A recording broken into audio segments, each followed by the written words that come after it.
Do you know that I'm Oh in here? yeah, I Page saw you 413, I'm in tweeted it. there. Yeah, I was so so cool. jazzed. I was like, oh man, I arrived. You I was didn't even like, know. no, I had no idea. I read the whole book, but I didn't read the bibliography. Uh, It was only later. But has there been a book about a particular producer before? I don't know that there even has. Like, there have been books about like oh, producers generally, right? But like, to my knowledge, there's never been a book about like one producer. I don't think. I feel like I might have seen something about the RZA, Oh, that maybe, would make sense. but But wasn't that like an I'm sure there's something about autobiography? Wasn't that more like just him talking about himself?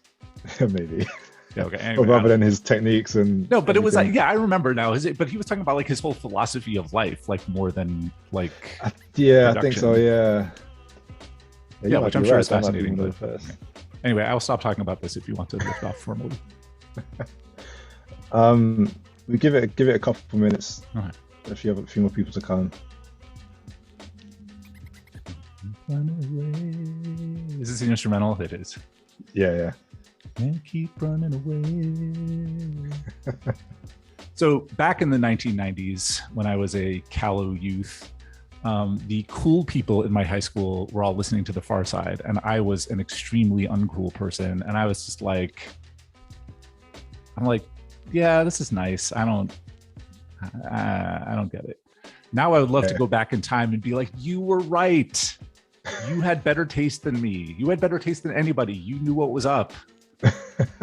I have a similar story about Daft Punk. Oh I yeah, think I was about like year 8 or something, so about 12, and one of my friends was like, "Are you into Daft Punk?" And I was just like, "It just I Daft Punk." I'm like, "No, I'm good." right. Yeah, And then years later, I'm like, "How on earth did I miss that opportunity?" I know. What are you gonna do? It's all right now.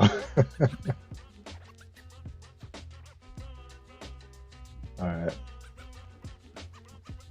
all right. I think we should start.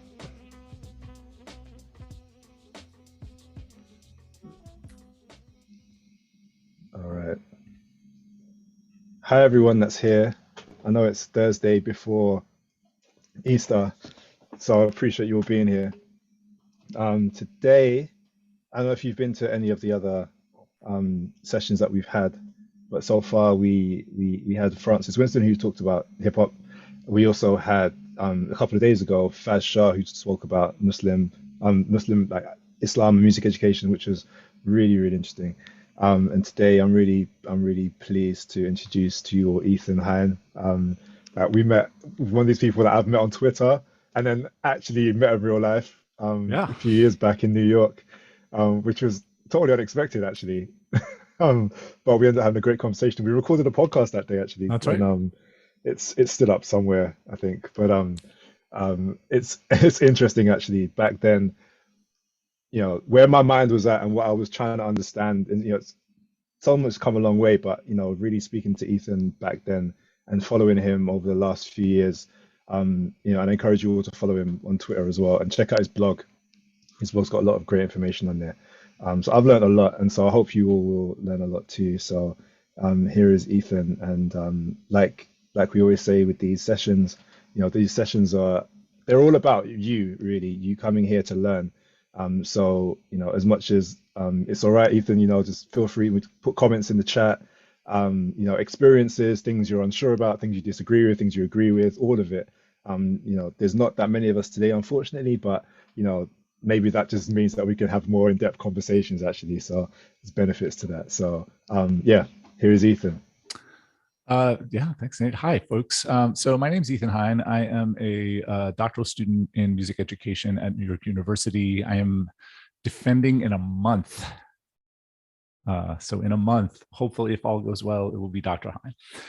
And what I am doing this dissertation about is like what do we do about hip hop in music education? And I will get into that in a second. But so I also teach, I've been teaching at NYU for I don't know, 10 years now, teaching mostly in the music education program. So I'm like the music tech guy in the music ed program. So I'm teaching, it's called the Technology Practicum, which is basically like a crash course in production and beat making, songwriting, all that kind of stuff. And then I also teach the Popular Music Practicum, which is like the everything that's happened since 1965 class, and have turned that into kind of a songwriting class as well, but more on the like songwriting level rather than the recording and production level. And then also teach music tech and related things at Montclair State University, and I've taught some music theory and music history at the New School in Manhattan. So those are my bona fides. So this dissertation. So what I wanted to do was try to figure out, like, what do we do about hip hop in music ed? Because certainly here in the United States, music teachers are just not equipped at all.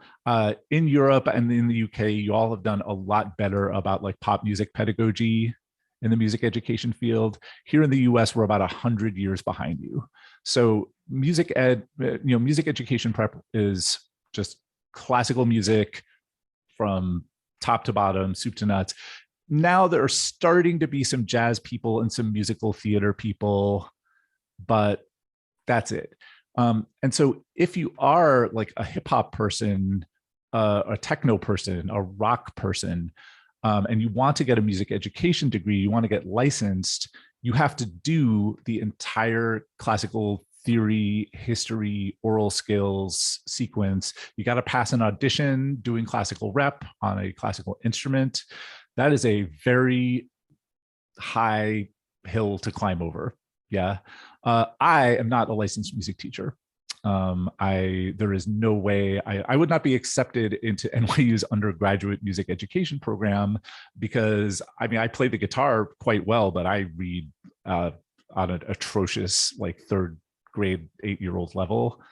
And I came in through the music tech master's program, and like I came into music education at the doctoral level, which is funny. Like I'm totally qualified to be a doctoral student, but not an undergrad, because I wouldn't pass the audition.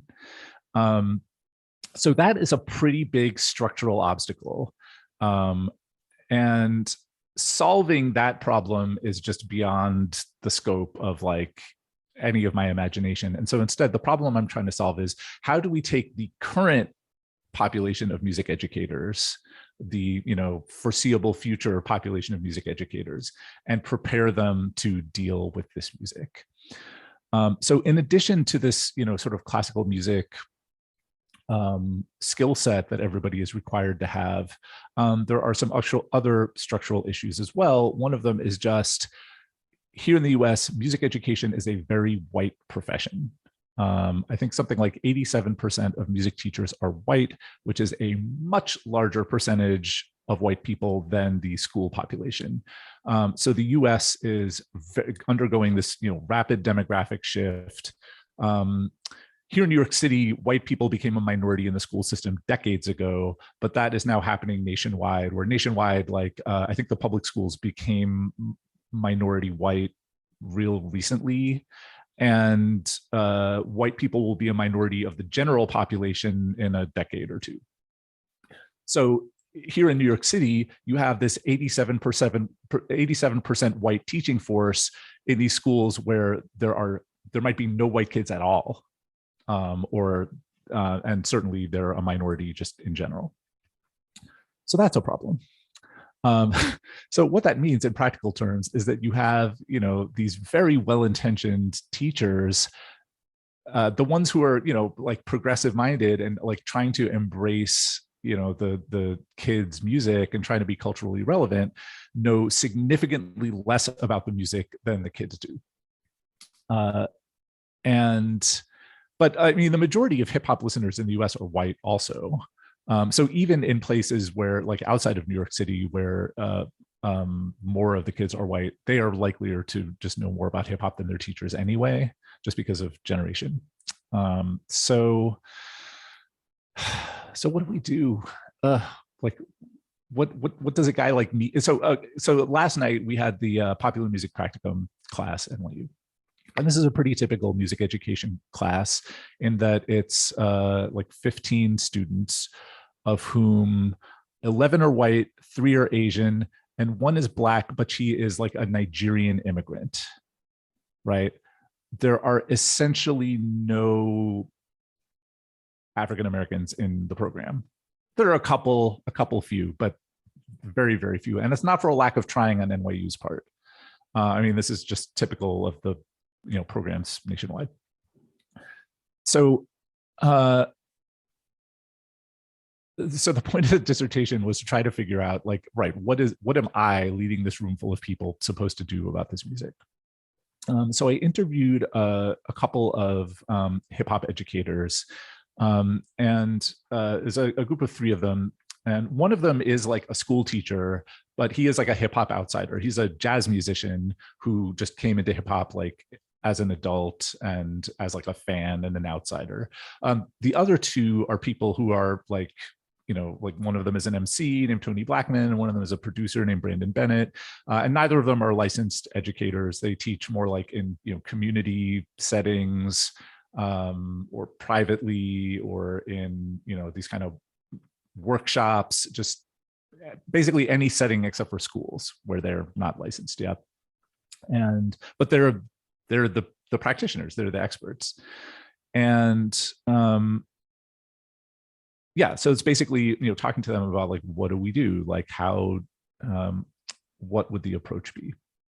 And they have a couple of ideas. And so, I mean, one of them would just be, bring these people in to, so like what I personally do is like, to whatever extent I'm able, like, bring in Tony Blackman and have her teach emceeing, because I have no business doing it. Like I don't rap.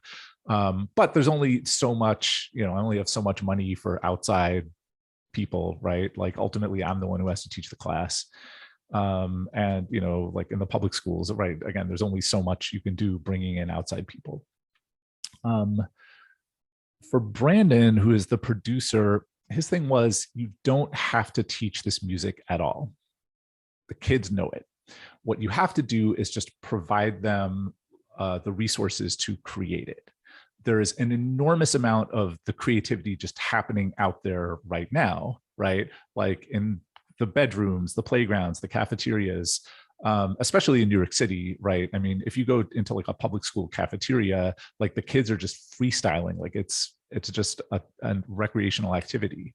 So all we have to do in the school is just provide, like, set up some mics, have some computers, right? And the job of the music teacher should be to just produce, to be like, to run the equipment, to run the sessions, and to provide technical support. And so for myself, like what that has meant in these kind of community settings and after school settings is to say, like, okay, these kids are coming in here, they've got their songs written, they know what they want them to sound like. They just might not necessarily know how to program that drum pattern that they're hearing. They might not necessarily know, okay, they want auto-tune. I'm the one who can say, this instrumental that you made, it's in E flat, so we're going to set auto-tune to E flat. Oh, but it's E flat mixolydian, not E flat major, right? That is what I can bring to the table. But in no way do I have anything to contribute on like the aesthetics, right? Or the musical content. Like, yeah, they're really there to teach me. So that is another school of thought. And then a third school of thought says, this music does not belong in school. That however well-intentioned we, the progressive, culturally relevant educators might be,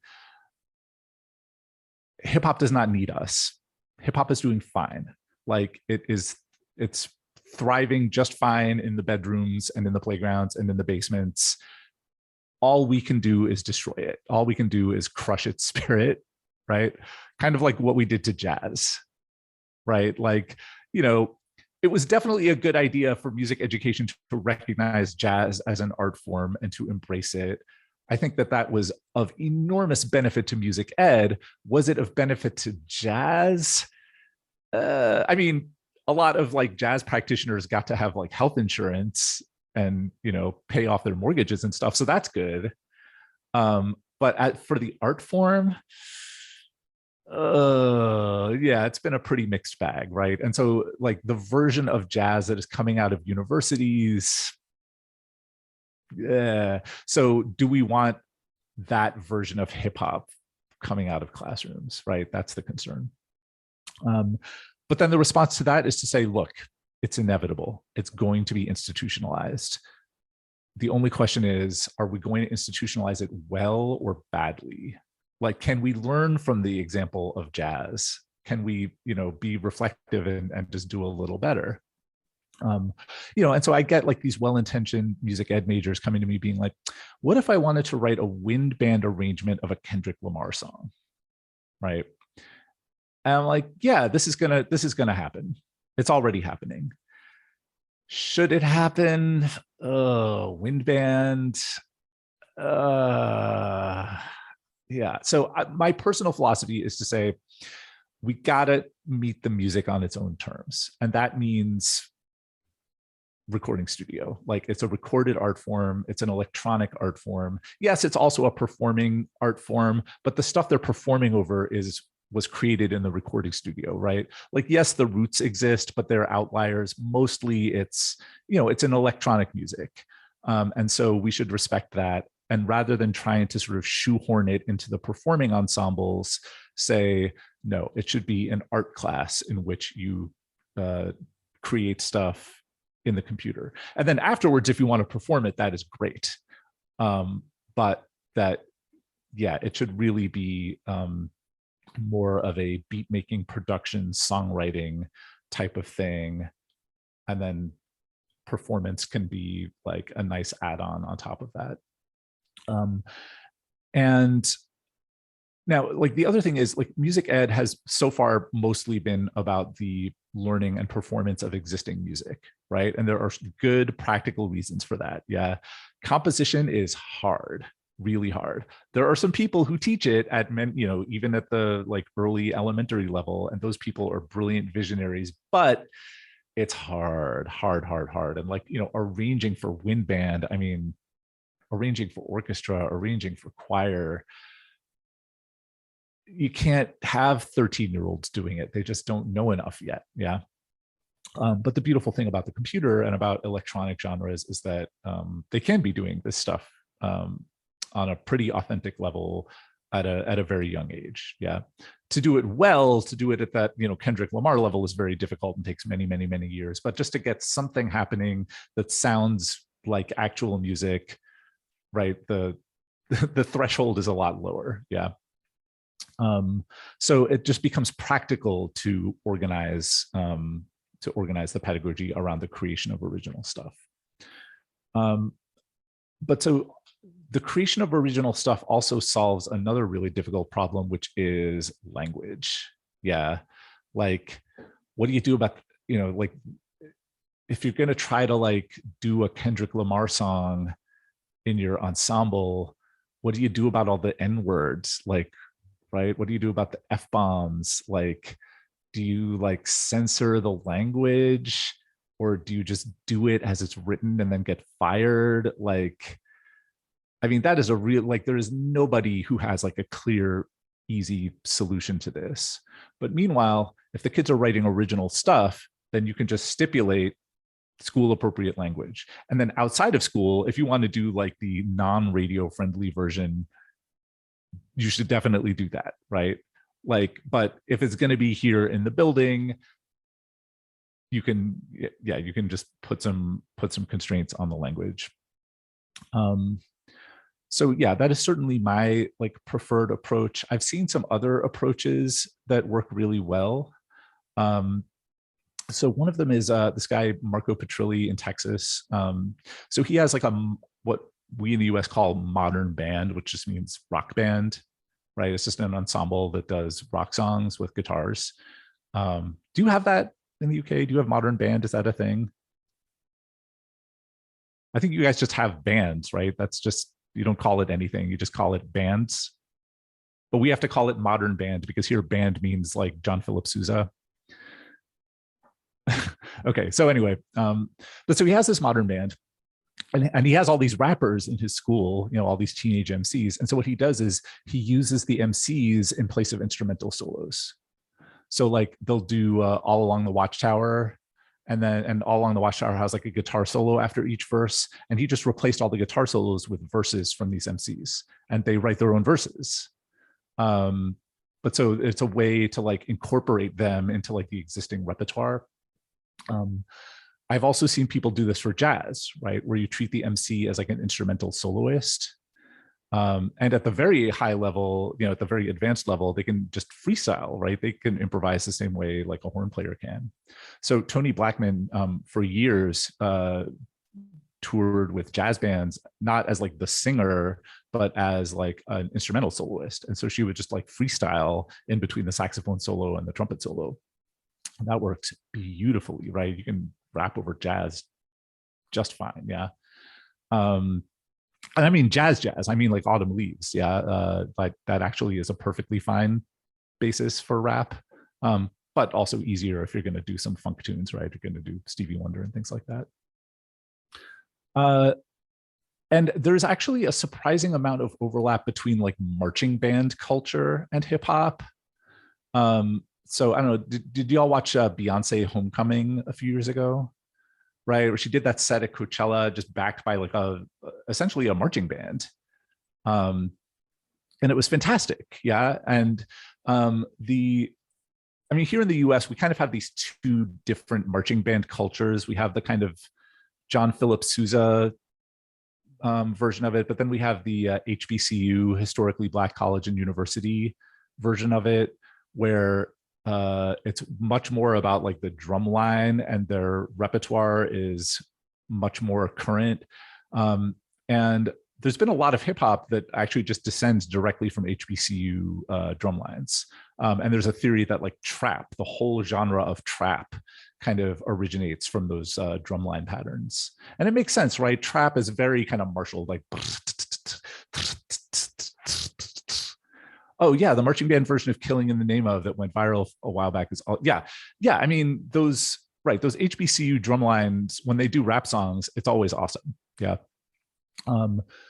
Now the culture of HBCU drum lines is very remote from like, white suburban Texas and places like that. But it does show that these things are possible. Yeah.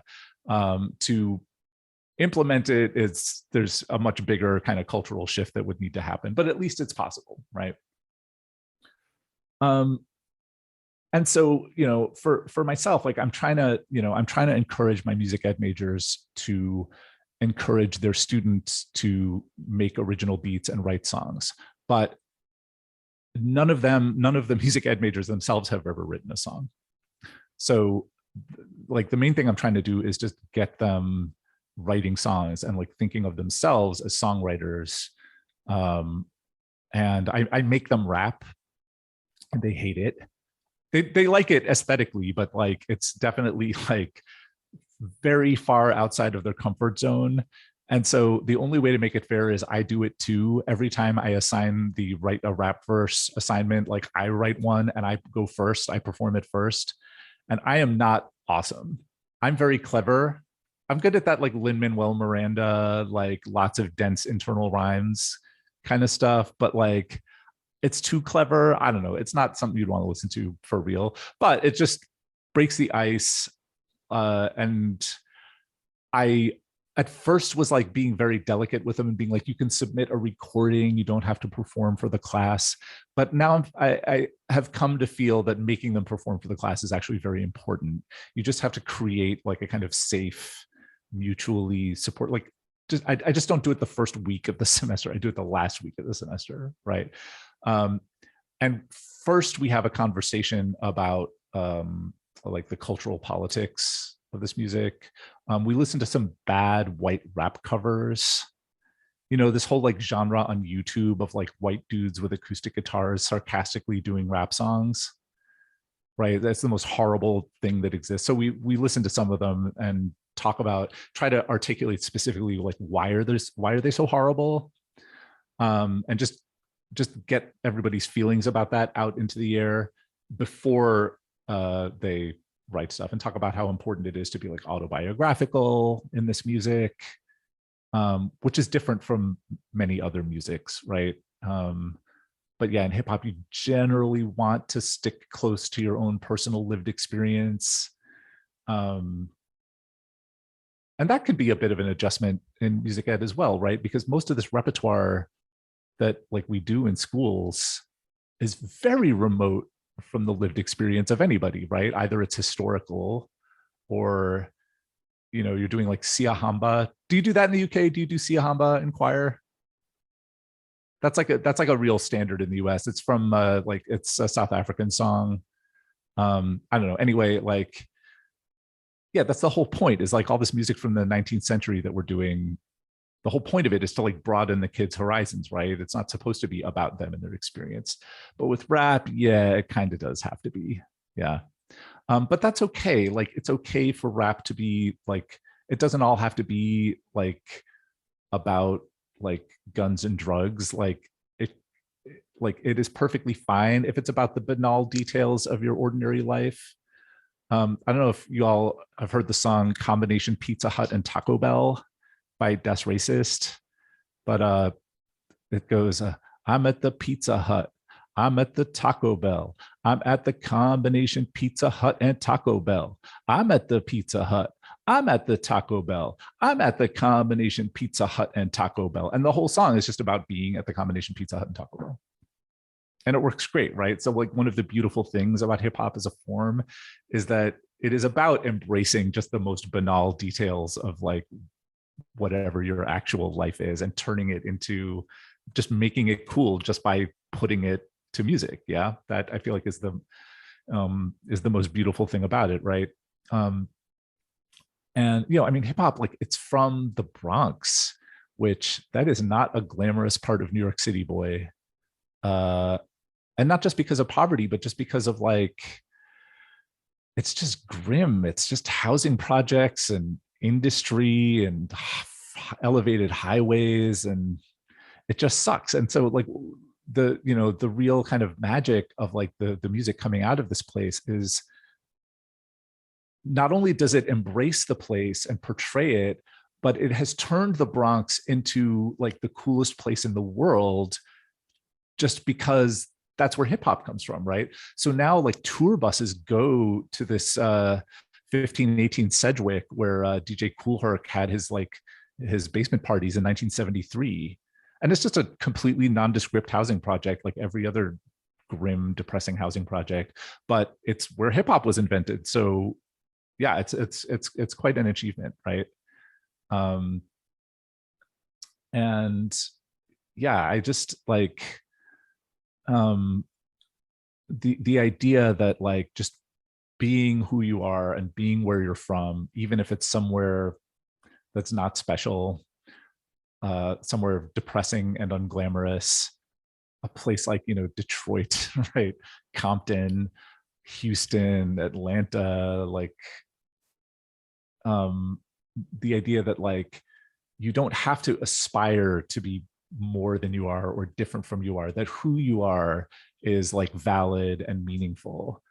I mean, that to me is like there's a reason why young people in every remote corner of the earth have like embraced hip hop as self identity, right? Like there's nowhere on this planet you can go where they haven't embraced it.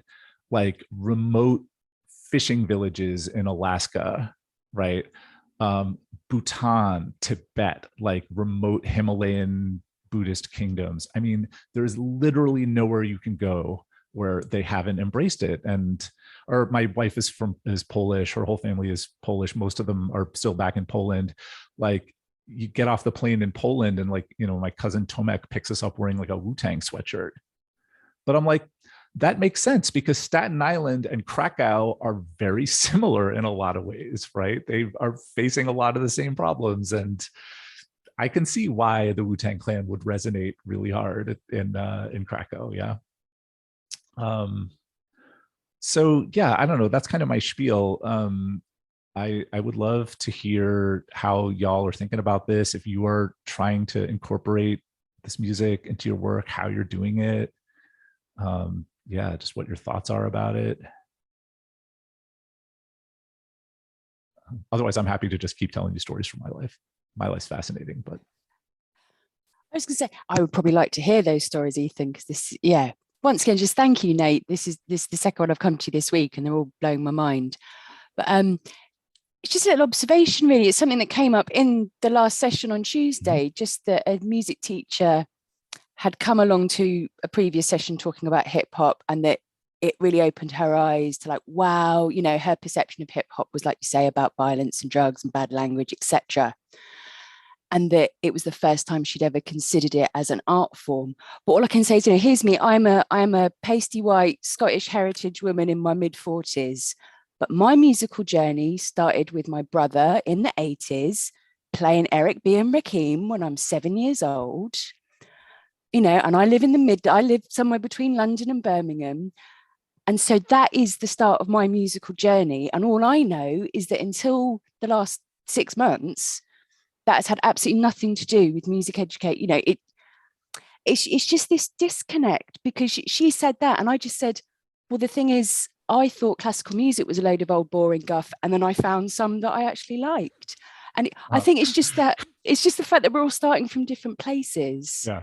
And yeah, it blows my mind just hearing more about the American system, that it's even more sort of strict, and those things are so disconnected that it does give me great faith that the UK seems to be further ahead in that regard.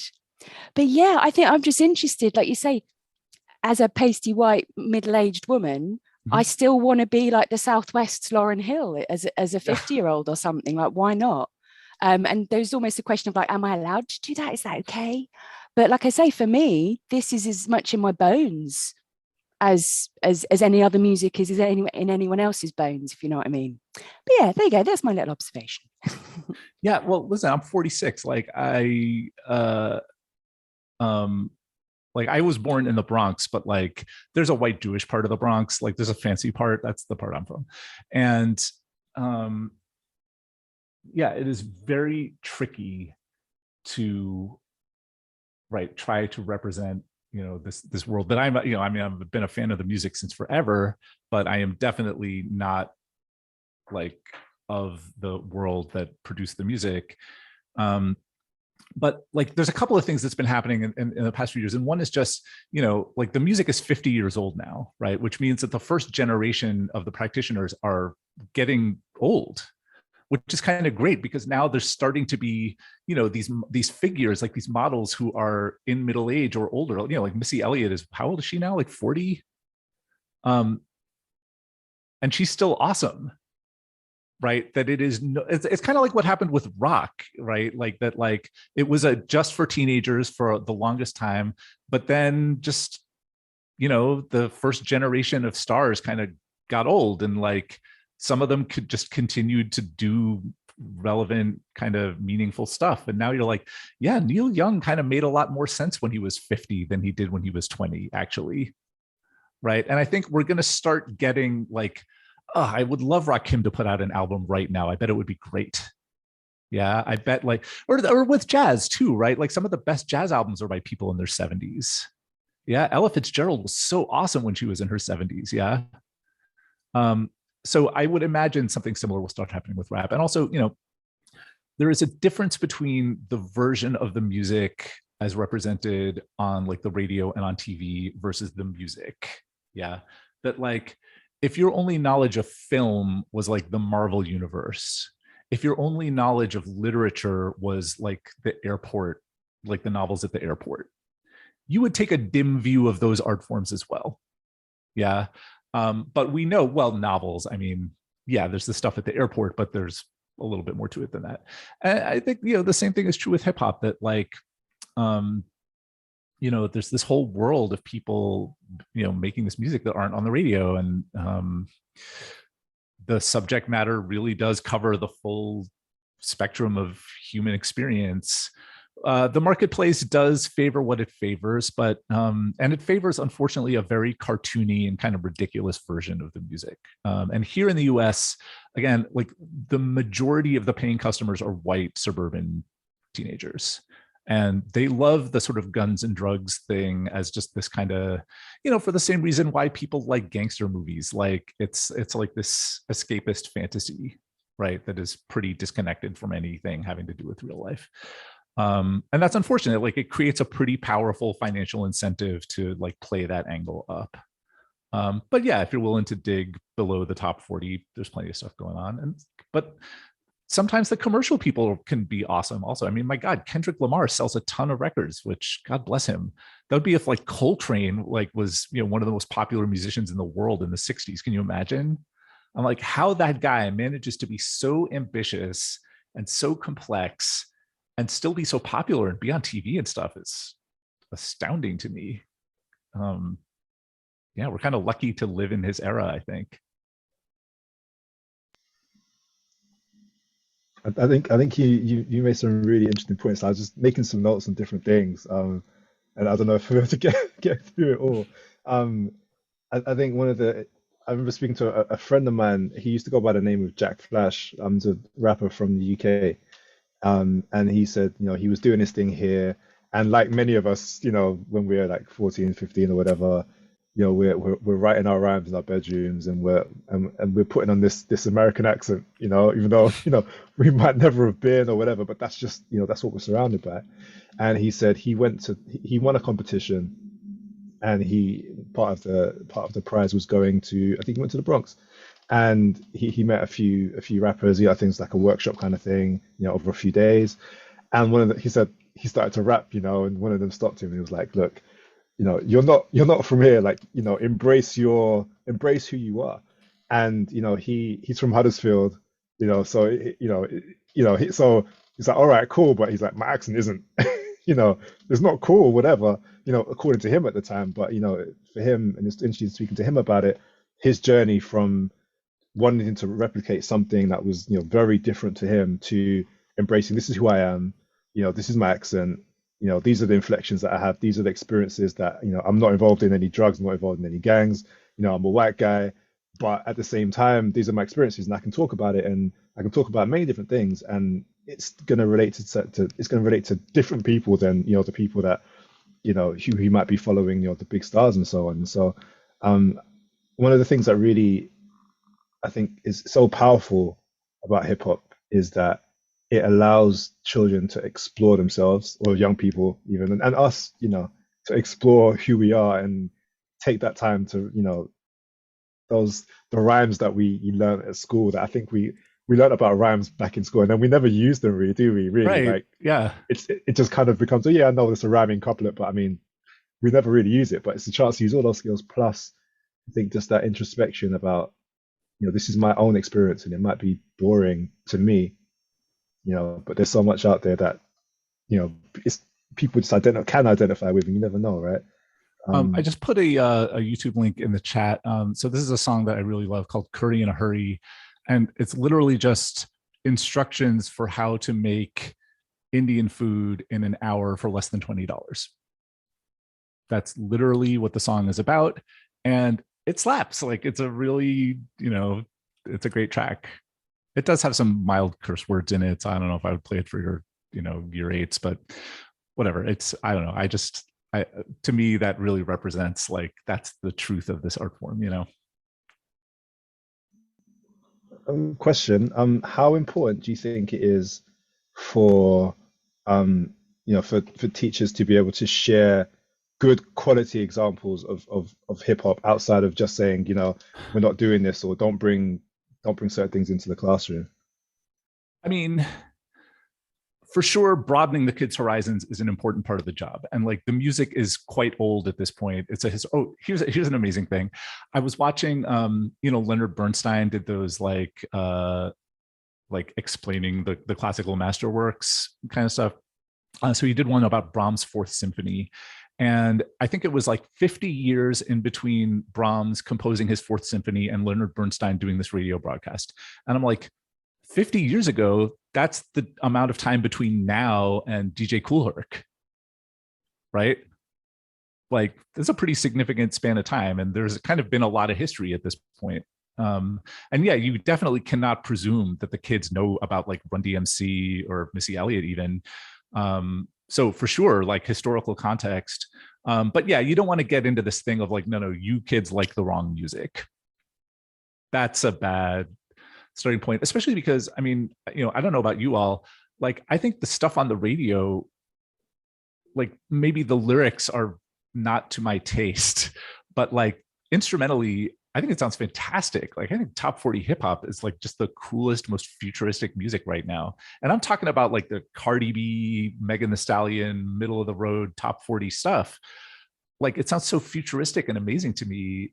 Like, so for me, that's like a natural kind of connection point, is to say, wow, these rhythms, what even is the tempo? Like, is it 60 or 120 or 240? Like, it could be any of them. Like, it's so ambiguous, and the sort of emptiness of the music is like how much empty space there is sonically is very interesting to me. That's something that's very different from previous eras, even previous eras of rap. Forget about rock or any of that. And so yeah, just for me, like bringing in instrumentals and talking about that level of it is a much easier connection point. And then yeah, it's fun to say like, oh, that song has a sample of this song from the 90s, and that song from the 90s has got a sample of this James Brown record from the 70s. And then, I mean, we're off to the races. Yeah.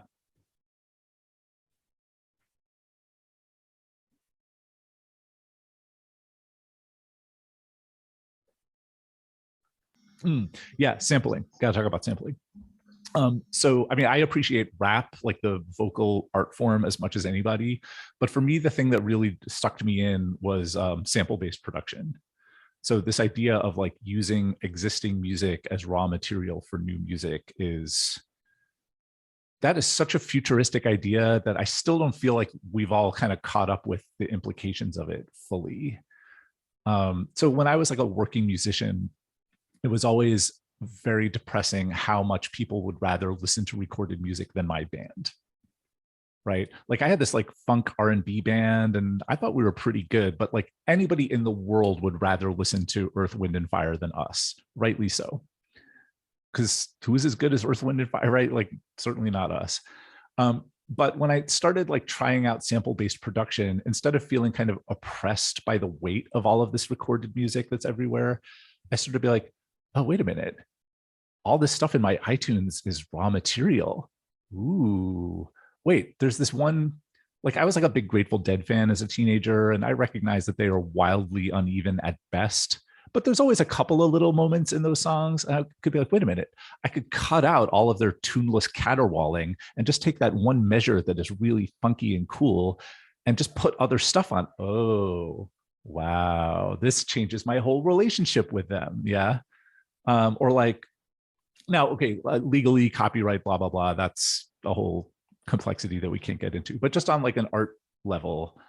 And then, you start doing it, and then you start hearing like all recorded music as raw material. And and so if you're listening to something that you're maybe not that into, it could be kind of fun to just say, okay, but what would I do with it? Like, I don't know. I took my kid to see the Magic Flute at the Metropolitan Opera, and like it was fun, and I love Mozart as much as anybody loves Mozart, but it's not like really my thing. But I was definitely being like, ooh, yeah, but that the Queen of the Night aria, ooh, that is a hook. I would love to just loop that up and put the funky drummer under there. Ooh, I bet that would sound hot. Yeah.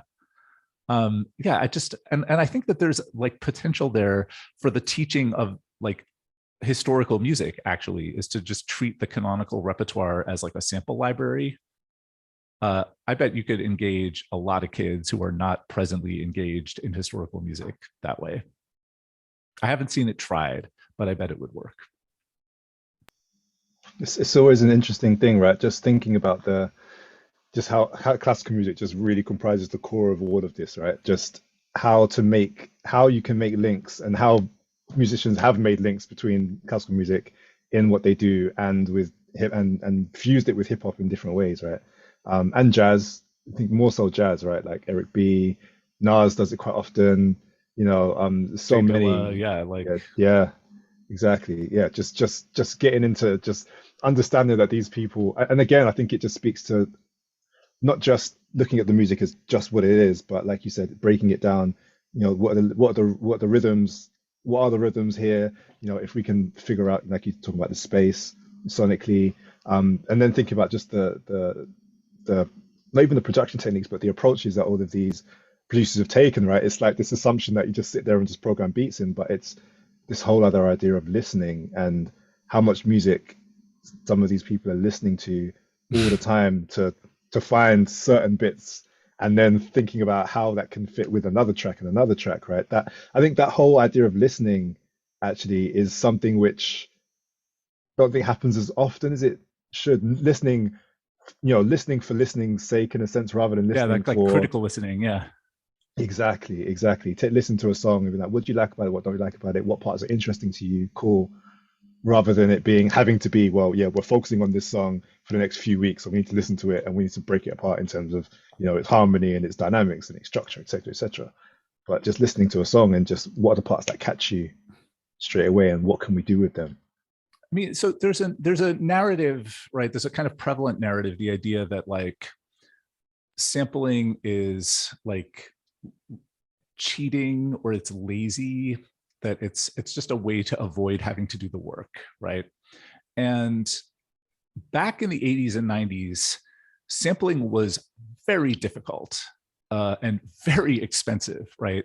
I mean, to like like an MPC cost like $5,000 in 1988 dollars, which I don't know what that is now, but I mean, that's like buying a car, yeah. Or like the way that, before the MPC, they were like putting stuff together with cassette tapes or like manually lining up vinyl records. I mean, I've tried that. It is much harder than anything else I've ever done. And there's a great bit in Making Beats by Joseph Schloss where he interviews Prince Paul. And Prince Paul is saying, I could have played musical instruments. Like my public school had a band. I could have played the clarinet for free. It would have been much cheaper than like, spending $10,000 on turntables, but like I couldn't make the sounds that I wanted to make with instruments, right? That sampling is really an aesthetic choice. Now in 2022, it is much easier. Like I can drag something from iTunes into Ableton Live, have it lined up with the tempo grid in like a half a second, loop up the good part in another 5 seconds and be ready to rock.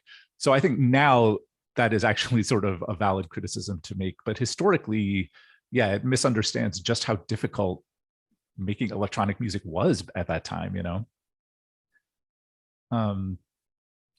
But whether it's difficult or not, I mean, ultimately, what does that matter even, right? Like, does it matter how difficult the music is to make, or does it matter how it feels when you hear it, right? Like, I use like the James Brown Funky Drummer for like everything because you never get to the bottom of it. Like it's so rich and subtle and it sounds good at every tempo, and you pitch it up and pitch it down, move the pieces around. You just never get to the bottom of it. And I'm like, I could learn to play the drums, I guess, but I feel like I haven't exhausted the possibilities of this 1 5-second loop yet, Yeah, I totally hear you on that. I was wondering actually if you wanted to share your screen and share anything, because we can play music and we can talk about stuff as well. Like we don't really have any restrictions if you wanted to like dig into like a specific tune. Like we can listen to Funky Drummer and talk about that if you want. Like yeah, know, yeah, let's do that. If everyone's all right with that. Yeah, I guess it would be good to put a little musical context on these things. Just quickly, sorry, I was going to ask, might be a quick one just while you're finding your slides. And I don't know if Nate could respond as well. I suppose it's just that question. It's almost the point that I was making earlier. And I think it's come up at Music Mark conversations before about white teachers and white practitioners talking about hip hop and rap. And just like the lay of the land of it, really, because I know I work with a choir that's led by a mixed race vocal leader, and she's just really making sure that we honor the culture of any Black musics that we might be sharing, because we are a very Devon-y, white pasty choir. But that feels really good that we're having the chance to have a really great conversation and raise awareness. It's like, would you feel that it's the same way for hip hop and Black culture? And, Ethan, have you had any bumps in the road in that regard? Bumps in the road, yeah, sure. But what's the alternative? Not try? Like, yeah, I mean, but I feel like shouldn't we be talking about like cultural context for everything? Like, if we're going to do Beethoven, shouldn't we be talking about what was happening in Austria in the 1810s? Like, yeah, I feel like, one of the virtues of trying to grapple with this music is like, okay, well, there's no doing it without getting into the socio-political, cultural, class, race, politics of it. But then, wait, we should be doing that anyway, though, with everything, right? Yeah, that to me is like a big virtue of it. No, I know exactly what you mean. I think it's trying to get away from this fact that we're listening to Beethoven, because it's the best or whatever, and that's it, like with no context or anything. It's just assumed that like, this is the music you need to know. Whereas, like you say, every music, at university, I think I wrote like Alanis Morissette. It was something, but I did an ethnomusicological study of Björk and Alanis Morissette, and like from a feminist perspective. And you're like, you can do it with everything, guys. It's all valid. It's all equal. But I think I'm only just realizing that lots of people don't see it that way. So, yeah. Okay, so rather than the James Brown Fuck You Drummer, I want to play you just a delightful bit of hip hop history, which I like because it starts in a very improbable place. So this is a song by Jefferson Airplane called Today. And I don't know if anybody here is a big Jefferson Airplane fan, but I'm going to say some mean things about Jefferson Airplane in a minute, but let's listen to it. Wouldn't it help if I set the sound output correctly?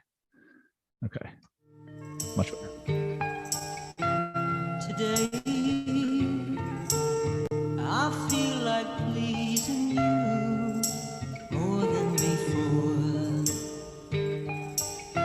Today, I know what I want to do, but I don't know what for. To be living for you is all I want to do. To be loving you, it'll all be there when my dreams come true. Okay, so that's pretty irritating and a seemingly unpromising starting point for an iconic bit of hip hop history. But so the following year, a saxophonist named Tom Scott, just looking to cash in on the hippie rock sensation, recorded like I don't know, I can't describe his version of it. We'll just listen to it.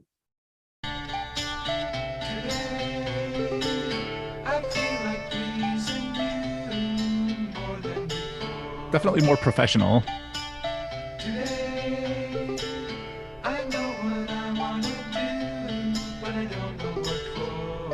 Also seemingly unpromising for hip hop.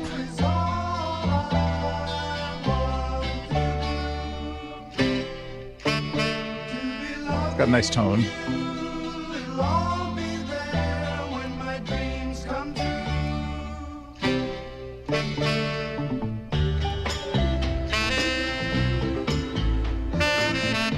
This is better. All right, it's picking up a little bit. All right, but now we're going to jump ahead to his saxophone solo, and you're going to hear something.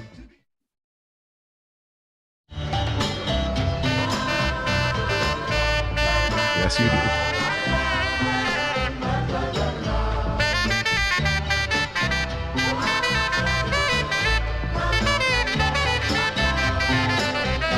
Ooh, let's hear that again.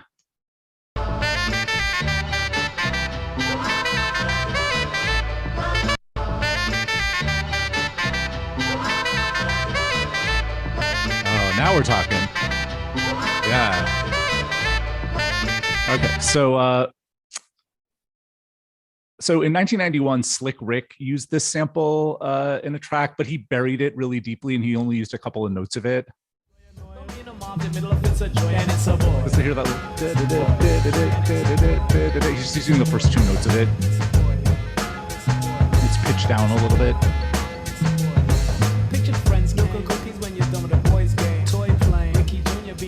So the following year, Pete Rock was like, I don't think Slick Rick really got to the bottom of that sample. I want to put it up front.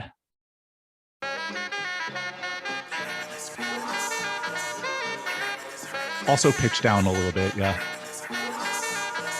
I reminisce. Yeah.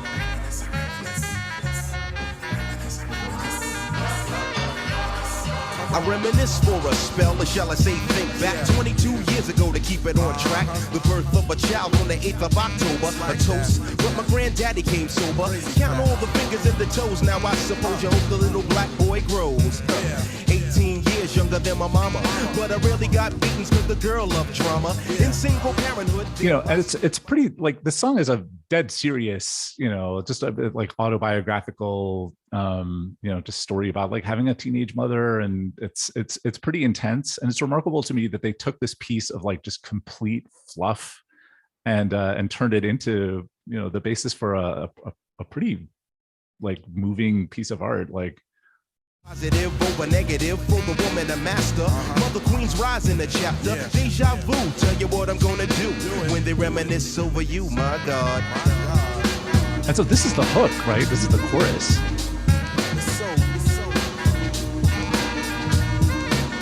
Yeah, so lovely. That's how we like to do it in the 90s.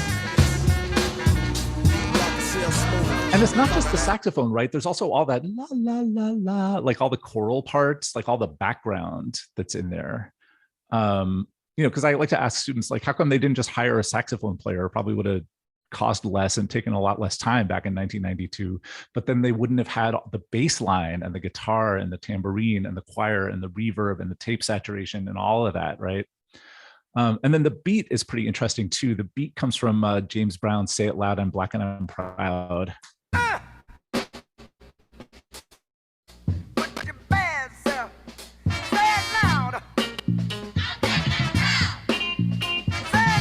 And I looked that up and I was like, that's not where the beat comes from. Where would I don't hear any James Brown or anything in They Reminisce Over You. But then if you listen to just the beginning,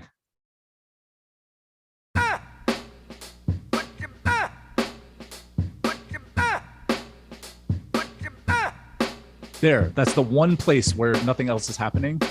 And so what Pete Rock did was he put that onto one pad of the sampler, that onto one pad, and that onto one pad, and then he just played them live with his fingers.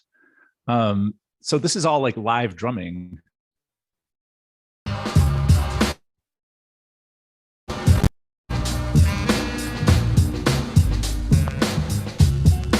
Right, all that, like he played that, right? And again, back in 1992, that was not easier than just getting a drummer. But like, if you got a drummer, you wouldn't get that James Brown snare tuning, right? And the reverb in the room, and the like that specific microphone through that specific desk onto that specific tape stock. Yeah, that James Brown drum sound, there's just no recreating it, right? You got to really just sample it directly. But once you've got those sounds, you are absolutely not tied to James Brown's rhythms. You can just play back whatever you want. So yeah, that represents what I love about the art form. Yeah, thanks for that. I think it's I always say in so many of these like sessions, like we can talk a lot about music, but how much do we actually, you know, listen and dissect things as we're talking about it, right? So I think, you know, the more we listen, and examples like that, I think is really important. Is there anyone who wanted to chip in with any questions, any comments at this point? Anyone who isn't oh yeah, Zoe. Hi. Hi. Yeah, no, thank you so much. This has been great. I've really enjoyed hearing what you've got to say and hearing about your practice and everything. It's really, really been informative. I made loads of notes as well, like Nate, and yeah, I think one of the earlier things you were talking about were the 3 schools of thought when it comes to introducing hip hop, like, to what we're doing with music education at the moment. And something that came to mind was like some of the barriers that we might face here in this country. And I think a big one is maybe like the budget, just being able to I think there was a guy called Brandon you mentioned earlier, where he was saying you don't have to teach it, you can just provide the resources for them to create. Yeah. Like I would lean towards the first two, so like Tony's view as well. But yeah, I think budget being a barrier, and also I think for a lot of educators, like music educators, technology is kind of a scary unknown almost as much as hip hop, or in like a you know, in terms of a barrier to being able to teach the children. So I don't know what your experience is of that in America, and if you've found ways around that. So the good news is the cost is nowhere near as prohibitive as you might be fearing. That like the school probably has computers in it at this point, right? MacBook Pros would be ideal, but you can do this stuff on Chromebooks. There is, just put it in the chat. There is this thing called Soundtrap, which is it's a digital audio workstation that runs entirely in the web browser. And yeah, I used it a couple of years ago. It's awesome, right? And it is very affordable. It definitely does not have the feature set of like Ableton Live, but it will carry you a substantial distance. And, you know, like this mic that I'm talking into right now is cost $400. It's the Michael Jackson mic he used. This is the one he used for Thriller, not this particular one, this model, right? Wouldn't it be funny if this was the particular one? But like the Shure SM58 costs $100. You can get those like USB podcaster mics for $20.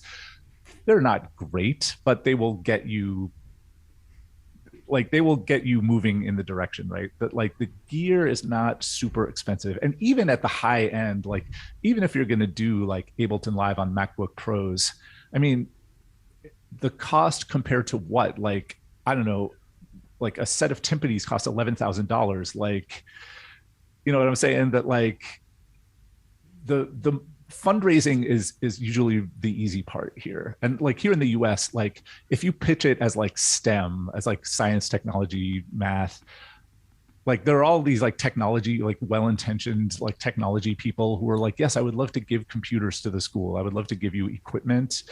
That is usually easy. The hard part though is the teacher expertise, like, and their like comfort level and experience.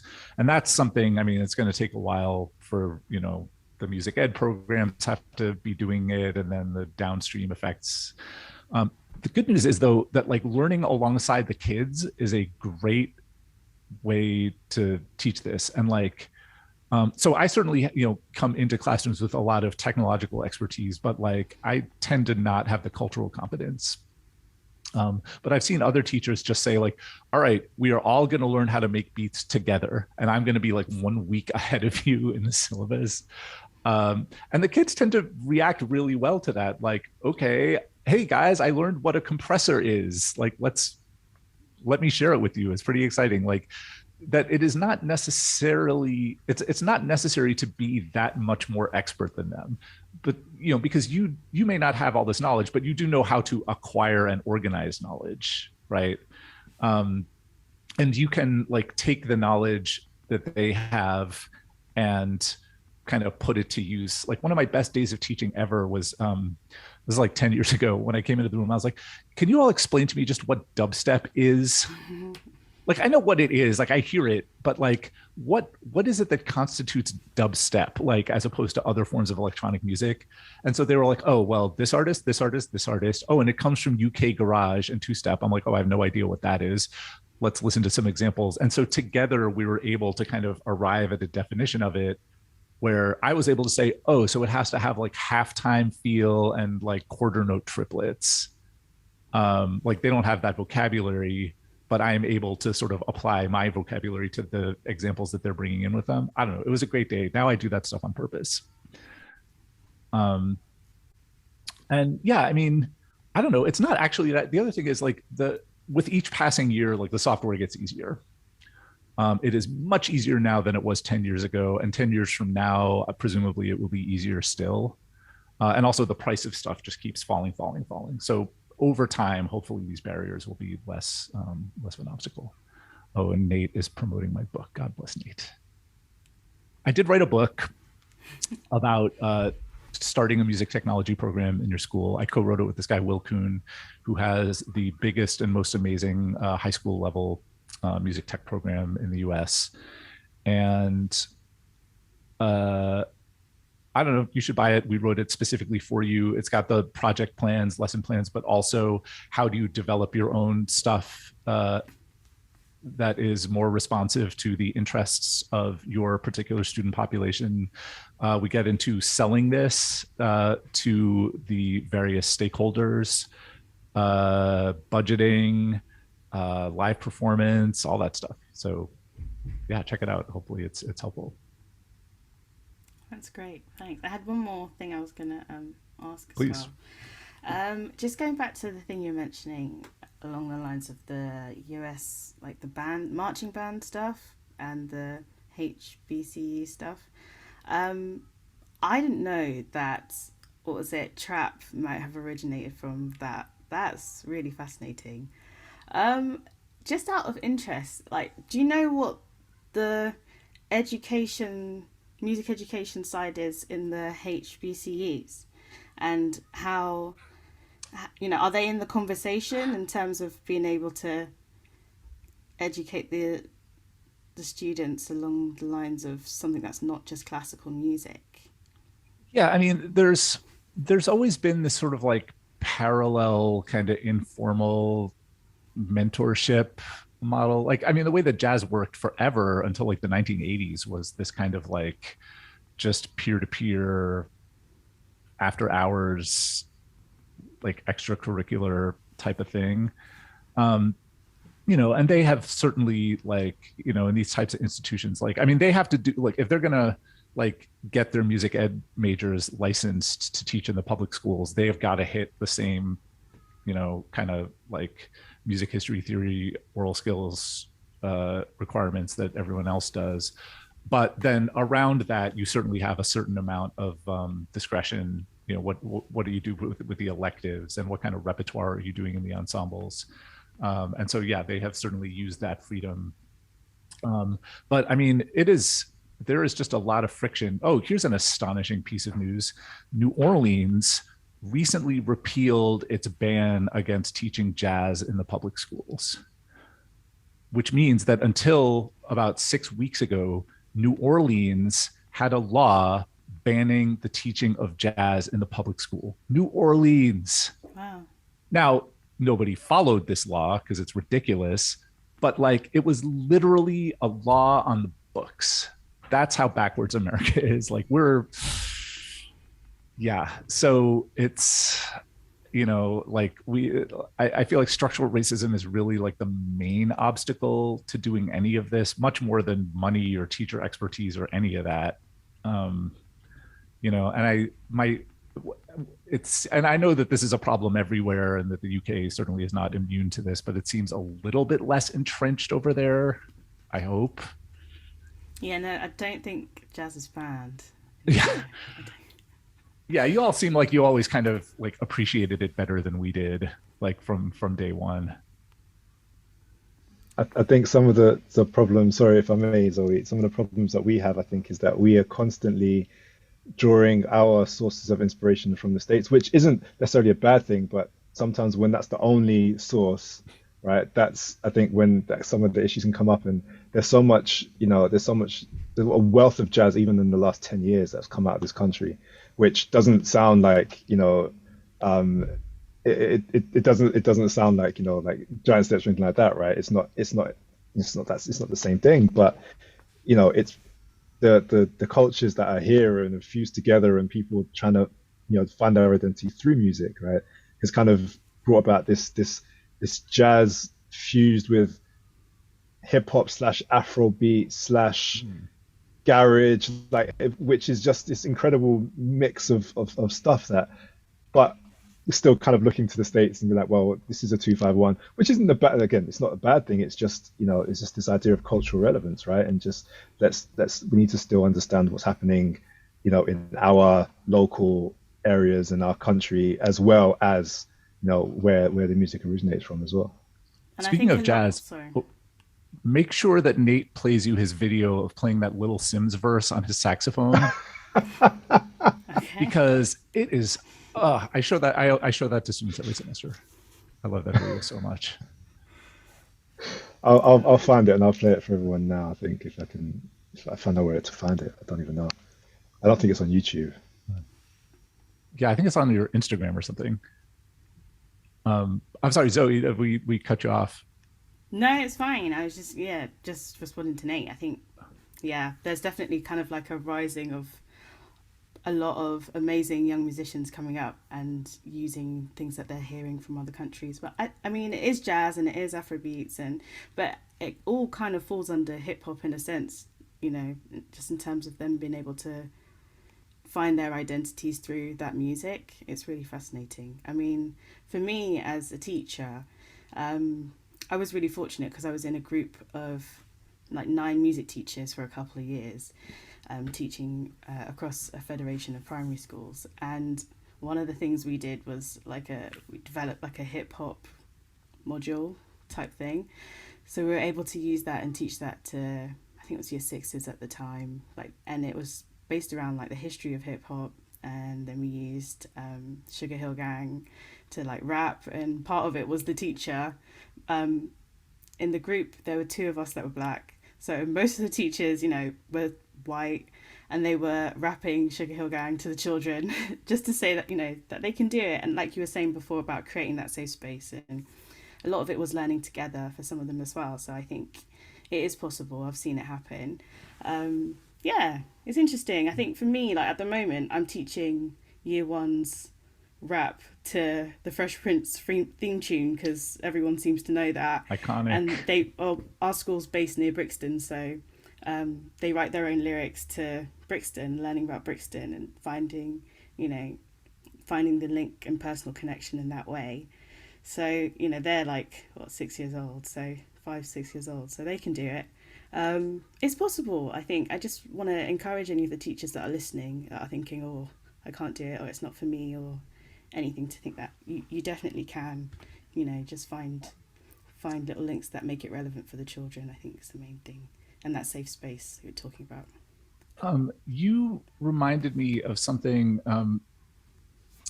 This woman, Toni Blackman, who is kind of the star of my dissertation, who has been, you know, she's been teaching people how to rap for 25 years. And her method for teaching is very interesting because she doesn't teach people how to rap. Like if you go to one of her workshops, it's like just theater games, like improv games. Just like go around the room and list all the words you can starting with the letter A, and then the next person lists all the words they can think of starting with the letter B, like just improv games. Because her thing is like, you've been talking your whole life. Like you've heard plenty of rap, like just in the air. You don't need any instruction in how to do it. What you need is just to overcome self-consciousness and anxiety. And so if it's a 90-minute workshop, it's like an hour and a quarter of improv games, by the end of which then she just puts on a beat, and, you know, you just go around like, my name is blah and I come from blah, and just come up with like a response to that. And you find that you can just effortlessly do it. Just open your mouth and out it comes, right? That all the ability is in you, even coming up with the rhymes. Like you can do it in the moment effortlessly once you're in that confident, kind of flowing, relaxed space. And I don't want to trivialize that, because that obstacle of self-consciousness that is not imaginary, boy. That is a real thing. But I think it's fascinating that her, you know, she's just developed this methodology of like theater games and improv comedy exercises to overcome it. And I'm like doing these exercises thinking, you know, this is useful for any kind of performance. Forget about freestyle rap. Like just playing your instrument in front of an audience, like how hard is it to learn where to put your fingers compared to just overcoming anxiety? My Lord, like that's like the biggest obstacle to me. And so, yeah, if you can get yourself in that sort of relaxed, confident, centered place where you can freestyle rap, that would also be a good place from which to play your violin, you know? Amazing. Yeah, and to just finish off like from what Nate was saying as well, there's an artist here called Alpha Mist, and he's kind of like that new jazz era, hip hop type music, and it's something that I'm teaching to like the year fives that I teach at the moment, and I think there is definitely something to be said about trying to source artists from here, not just America. I mean, America's great, the whole world's great. From getting it from all over is fantastic, but I think just having a bit more of an ear to the ground of what's happening at the moment is good, and trying to incorporate that in what we're doing is Yeah, you guys have really Dizzy Rascal. yeah. He's great. Sure. Yeah, I mean, there's quite a few up and coming talents. Uh, yeah. I'm I think. Oh, yeah. sorry. Sorry, I was gonna Sorry. say I was just trying to think of some to share, but maybe I'll think of them and type them in the chat. Yeah, sure. Claire, sorry. Sorry, it's just a little one. It was going right back to something Ethan was saying in the initial chat, just when you were talking about composition, because you were just saying composition is hard. And I suppose it's just to almost check what you mean. So I think I'm trying to give the idea that no, it's not. We make things up from when we're 3. But do you mean the proper formal parchment manuscript, that kind of composition? Yeah, no, I mean, like my son, who is 9, is a prolific note flight composer. But like he's and you know yeah, it's very accessible, but like doing like actually arranging for like an ensemble and getting it performed, I mean, the logistics of it are daunting at best.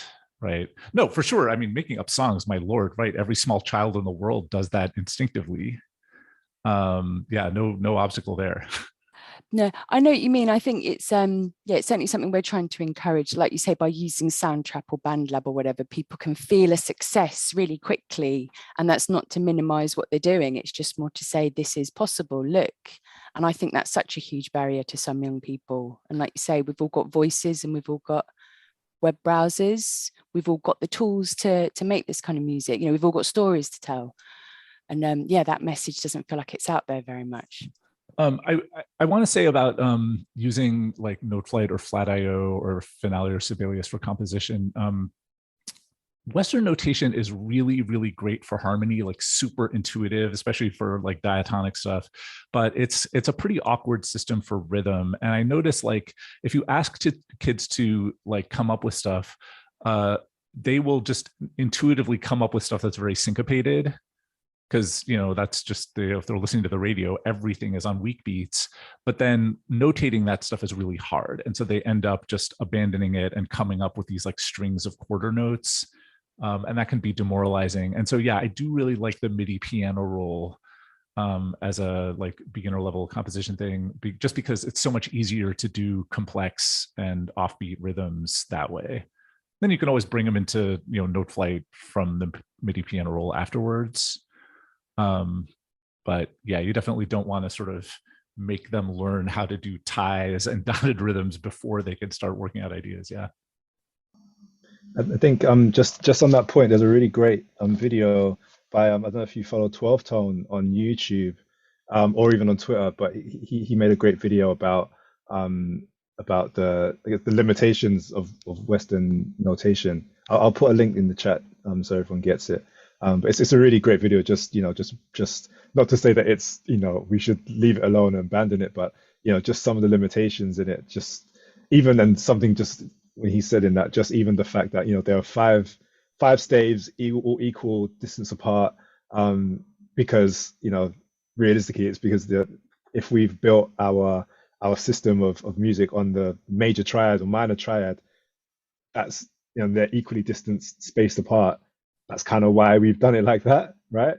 And so when we look at even more complicated harmony, where we might be looking at like flat nines or sharp fives, everything just starts to look so complicated, right? It's not really set up for that style of different styles of music. And even in the same way, like you're talking about rhythm, right? It's when you, I don't know if you've ever done it, if any of you have ever done it, but you played something on the keyboard, even along to something, or just an idea that you've got, and then you look at the MIDI roll looks fine, and then you put it into a score, and it's just like it's impossible to read, but to your ears, it sounds absolutely fine and in time, right? And I think it's just some of it, again, it can be really disheartening because you're like, well, I quantize it, and then it doesn't sound what I want it to sound like. And I think sometimes that can even be a barrier, so yeah, maybe there's times to totally just forget about Western notation and just concentrate on the sound as opposed to how it looks sometimes. Yeah, there's like a universe of like nuance to be talking about with rhythm that like this is tough, right? Because like nobody has like a vocabulary for it. It's all, and before computers, like there was no way to even like specifically know why it is that like one beat sounds better than another, even if it's the same kind of basic pattern. And so now it's like really easy to bring like a drum recording into Ableton and be like, oh, because the snare is a little late and the hi-hats are a little early, that's why it sounds so good. But that's like such a recent development to even be able to do that. And I feel like, yeah, we're still so much in our infancy in our ability to describe, much less teach any of these concepts. Yeah, it's a growth area.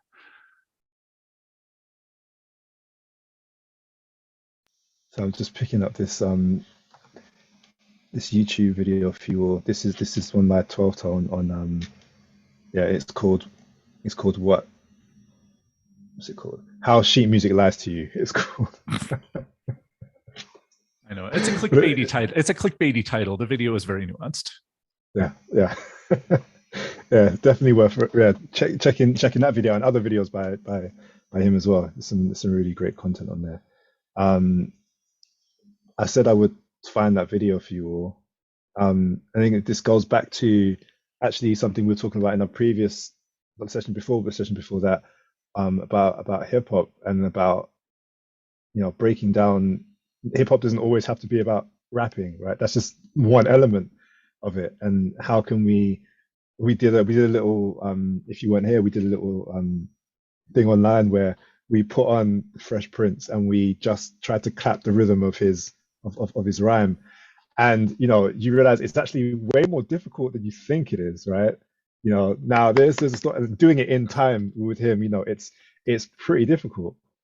So that's just even a gateway to thinking about rhythm and putting rhythm on your instrument. And I think this is during lockdown. I had a bit of time, as we all did. As did we all. Yeah, and this is just Little Simz came out with an album, and again, a rapper from the UK. She came out with yeah. I don't know if you know Ethan. She's like, no, I know her because of you. Oh, okay. I went and like listened to all her stuff because of you. That's cool. Have you heard her new album, by the way? No. Oh yeah. Check it out. Yeah, it's pretty dope. All right, let me find this. It's this. You know what? I hadn't gone back to this video, and I didn't realize how many views it's got. It's 21,000. I had no idea until just now. So, all right. I hope you can hear it.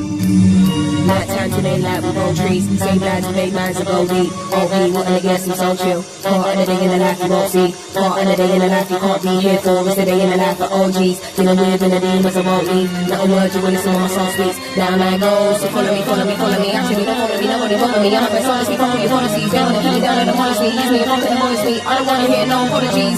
Ain't gonna get my own head, can't tell when you're more psychotic to the depth. Wanna dig deep, I can never find that I left. It's a mystery rage, now I'm better rage. Can't figure out if I'm going insane. Ain't no doubt, but we show no mercy. So think twice if you're gonna get blazed. Nothing ain't nice right here, no games. I don't wanna dart, no money in a flash. True, this is the cup, hands in the air, put the money in the bag. All cash, venom. Night time today, Yeah. Love it. Right. Sorry, hold on. Yeah. Yeah, there is some unexplored territory there for jazz musicians, boy. Yeah. I mean, I guess different instruments. And you know what that reminds me of as well. I don't know if you know Two Set Violin. Any of you come across Two Set? But every night they, all their videos, whatever. But they did one video, and it was comparing, classical music to hip hop. And this is what a lot of people tend to do when they make arguments about classical music and hip hop, right? They take, a classical piece, and then they take the most simple version of hip hop that's ever been invented, right? So they'll just take Migos or something, and they'll just, well, this is just triplets, so that's it. As opposed to taking something like maybe a Busta Rhymes, for example, just stuff that's really complex when you really try and notate out the rhythms, and use the pitches. My God, the pitches and the pitches too, right? Yeah, exactly. Try to approximate pitch as you're on your instrument. It can be a tough process. So as well as getting trying to listen to, like, how about getting them to play along and see if they can to their favorite tunes, and see how difficult actually it can be. And all of you, I can try it as well. Try it yourselves. Pick a tune. Yeah, it's really fun. And try it, even on one key on the piano, even if it's that, and just see if you can do it. There's so much you can do with hip hop, right? So yeah, gosh, there's so much more, but I think time is about to run out. I've put a link. I don't know if you've seen it in the chat. Just because try and get some feedback after these sessions, just so we make sure that we're meeting your needs essentially. And these sessions are hopefully helping you in different ways. So it'd be great. It'll literally take you probably less than about 10 seconds, to just a couple clicks. So that will help. But yeah, just want to say thank you so much, Ethan, for joining us today. It's been fun. It's been interesting. It's been insightful. I don't know how many of us get to hear from music educators in the States either. So to hear your perspectives and how things are over there, I think that's equally as beneficial for us, because I think there's lots that we can learn from you, and potentially there's lots that you can learn from us as well. So yeah, just everyone, thank you so much for coming, and thank you especially, Ethan, for being here and sharing your knowledge with us. Oh, my absolute pleasure. Good to meet you all. So yeah, please follow Ethan on Twitter if you're on Twitter. He's like, I think you and Adam Neely, I think, are like the only blue ticked music educators I know of, which is pretty cool. So we have a celebrity here, everyone. Adam is a slightly bigger celebrity than me, but yeah. If you haven't come across Adam Neely before, check him out on YouTube as well. Like I said before, check out Ethan on his blog. It'd be great to, there's some really, really great stuff around hip hop. There's a great blog around Dilla Time. Just again, think about rhythms and how rhythms don't. Yeah, there we go. Yeah, so there's lots there, and yeah, so thank you, everyone. Yeah, please follow Ethan. It's always great to just see what you're posting about your kids as well, and what they're listening to, and all of that is great. So yeah, thank you, everyone, and we will see you again very soon, hopefully. The next session is going to be on what's the next session? The next session is going to be on Trinbagonian culture. So that's Trinidad music from Trinidad and Tobago. For any of you who have steel pan in your classrooms, any of you are studying steel pan or just interested in it, and I have someone who's going to come to talk about 26th of April. Thank you, Rachel. We're going to have someone to talk about Trinbagonian culture and the and steel pan and where it comes from, and how to better approach teaching and learning about steel pan in classrooms. So that's going to be very, very interesting, by Malika Green, who's a great panist herself, an educator. So looking forward to seeing you there, hopefully. And until then, enjoy your Easter, everyone. And yeah, see you soon. Thank you. Bye. Thanks so much.